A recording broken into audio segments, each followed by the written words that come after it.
5 লক্ষ কণ্ঠে গীতা পাঠের পর এবার ব্রিগেডে রামকথা। আগামী বছরের জানুয়ারি মাসে ব্রিগেডে রামকথা। ব্রিগেড প্যারেড গ্রাউন্ডে হবে 9 দিনের রামকথা কর্মসূচি। রামকথা কর্মসূচির আয়োজন করবে কলকাতার অগ্রসেন সমাজ। রামকথা পাঠের দায়িত্বে থাকবেন মধ্যপ্রদেশের চিত্রকূট তুলসী পাঠের প্রধান। ব্রিগেডে 3 লক্ষাধিক ভক্তের সমাগমের আয়োজন করা হবে। কলকাতায় এসেছেন মধ্যপ্রদেশের তুলসী পীঠের প্রতিনিধি আচার্য রামচন্দ্র দাস। মিডলটন স্ট্রিটে মুখ্যমন্ত্রী শুভেন্দু অধিকারীর সঙ্গে রামকথা কর্মসূচি নিয়ে আলোচনা। অভিষেক বন্দ্যোপাধ্যায়ের সেবাশ্রয় কাণ্ডে চিকিৎসক রাজীব বিশ্বাসকে জিজ্ঞাসাবাদ। ভোটে নদিয়ার হরিণঘাটায় তৃণমূল প্রার্থী ছিলেন রাজীব বিশ্বাস। সেবাশ্রয় নিয়ে দুর্নীতির মামলায় ডায়মন্ড হারবার এসডিপিও অফিসে জিজ্ঞাসাবাদ করা হয় তাকে।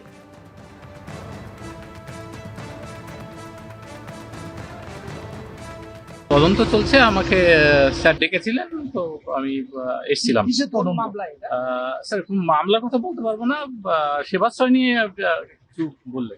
হ্যাঁ, আমি আমাদের অনারেবল চিফ মিনিস্টার স্যারকে আমি একটা চিঠি দিয়েছিলাম যে সেবাশ্রয়ের ডিউটি করেছিলাম সেটা জানি। আমি আরএমও রেডিওলজি ছিলাম। তদন্তে আমাকে আগেও দুবার ডেকেছিলেন, আজ ডাকলেন। আমি যথারীতি তদন্তে সহযোগিতা